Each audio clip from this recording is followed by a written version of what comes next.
नमस्ते।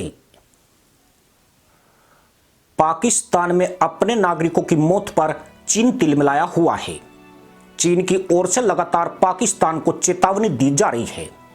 चीन का सबसे ज्यादा गुस्सा गवादर और उसके आसपास के इलाकों में हो रहे हमलों को लेकर है, जिनमें बलोच लिबरेशन आर्मी चुन चुनकर चीनी नागरिकों को निशाना बना रही है। पिछले 3 साल की बात करें तो बलूचिस्तान में चीन के तकरीबन 28 नागरिकों की अलग अलग हमलों में मौत हो चुकी है। ये हमले तब हो रहे हैं जब पाकिस्तान ने चीनी नागरिकों की सुरक्षा के लिए एक स्पेशल यूनिट बनाई है, जिसमें 4000 से ज्यादा जवान हैं। पाकिस्तान में एक बार फिर चीनी नागरिकों को निशाना बनाया गया। खैबर पख्तूनख्वा में विस्फोटकों से भरी कार लेकर आए एक आत्मघाती हमलावर ने चीनी नागरिकों के वाहन में टक्कर मार दी। हमले में 6 लोगों की मौत हो गई, जिनमें 5 नागरिक चीन के थे। यह हमला उस वक्त हुआ जब चीनी नागरिक गवादर के दासू हाइड्रो पावर प्लांट पर जा रहे थे। आपको बता दें कि दासू एक प्रमुख बांध स्थल है और इस क्षेत्र पर पहले भी हमले हो चुके हैं। 2021 में एक बस में हुए विस्फोट में 9 चीनी नागरिकों सहित 13 लोगों की मौत हो गई थी।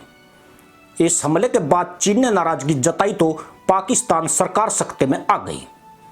गृह मंत्री मोहसिन नकवी हमले के तुरंत बाद चीन के दूतावास पहुंच गए और राजदूत जियांग जैदोंग से मुलाकात की। राष्ट्रपति आसिफ अली जरदारी ने भी हमले की कड़ी निंदा की। उन्होंने हमले को पाक चीन की दोस्ती को नुकसान पहुंचाने की साजिश बताया।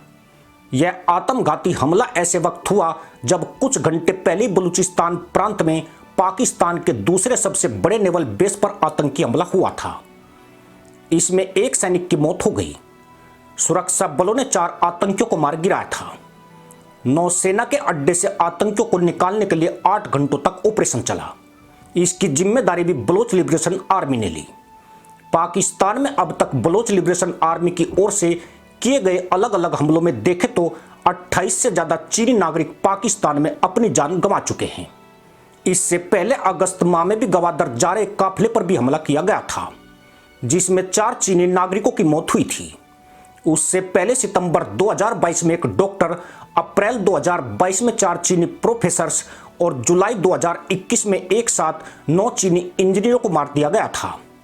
इससे पहले भी कराची में बम धमाके में 3 चीनी नागरिकों की मौत हुई थी।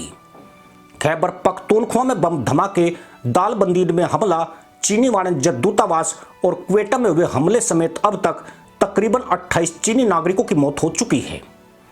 पाकिस्तान में चीनी नागरिकों को निशाना बनाने की शुरुआत 2007 में हुई थी, जब एक साथ चीन के 3 नागरिकों को मारा गया था। यह वो दौर था जब पाकिस्तान और चीन में CPEC यानी चीन पाकिस्तान आर्थिक गलियारे को लेकर बातचीत शुरू हुई थी। अलग अलग हमलों में जितने चीनी नागरिकों को मारा गया वह इसी गलियारे से संबंधित प्रोजेक्टों का हिस्सा थे। पिछले दिनों जापान की एक मीडिया संस्था निक्केई एशिया ने इस पर एक रिपोर्ट लिखी थी। इसमें बताया गया था कि बलूचिस्तान लिबरेशन आर्मी और अन्य संगठनों को लगता है कि चीन के नागरिकों की वजह से इलाके को नुकसान हो रहा है। उनका तर्क है कि कॉरिडोर की परियोजनाओं के बहाने प्राकृतिक संसाधनों का दोहन किया जा रहा है और उस हिसाब से यहां विकास नहीं हो रहा है। चीनी नागरिकों पर हमले के बाद कहा जा रहा है कि यह हमला पाकिस्तान के लिए एक चेतावनी की तरह है।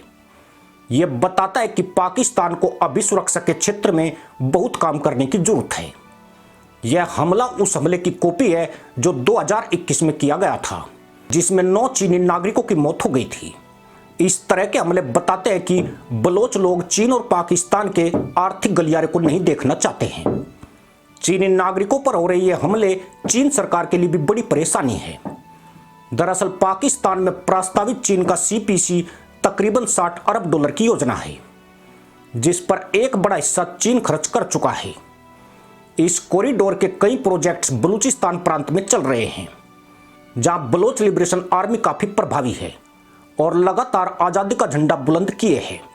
चीन की परेशानी इसलिए भी बढ़ गई है क्योंकि तहरीके तालिबान पाकिस्तान ने भी लिबरेशन आर्मी से हाथ मिला लिया है। पाकिस्तान में चीन के नागरिकों पर हो रहे हमले के लिए चीन पाकिस्तान को जिम्मेदार मानता है। इसलिए पाकिस्तान की ओर से चीनी नागरिकों की सुरक्षा के लिए स्पेशल प्रोटेक्शन यूनिट बनाई गई है। बताया जाता है कि उसमें 4000 से ज्यादा जवान हैं। जो हजारों चीनी नागरिकों की सुरक्षा की जिम्मेदारी निभाते हैं। ये वे चीनी नागरिक हैं जो सीपीईसी से जुड़े प्रोजेक्टों में काम कर रहे हैं। इससे पहले चीन ने पाकिस्तान में रह रहे अपने नागरिकों को सतर्क रहने के लिए कहा था। शहबाज सरकार की ओर से भी चीनी नागरिकों से अपील की गई थी कि वे कुछ दिन अपना कारोबार बंद रखें। बलूचिस्तान के लोग आज़ादी के समय से ही खुद को पाकिस्तान का हिस्सा नहीं मानते हैं। यही वजह है कि बलूचिस्तान में रहने वाले लोगों के साथ लगातार दोयम दर्जे का व्यवहार होता है।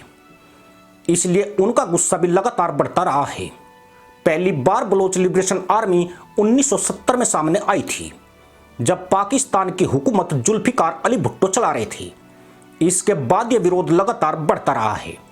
हालांकि बलोच लिबरेशन आर्मी की नींव के पीछे जुल्फिकार की सभा में हुए हैंड ग्रेनेड विस्फोट को माना जाता है, जिसमें मजीद लांगो नाम के एक युवक की मौत हो गई थी। इसी के साथ अनुमति दोस्तों, जय हिंद, वंदे मातरम।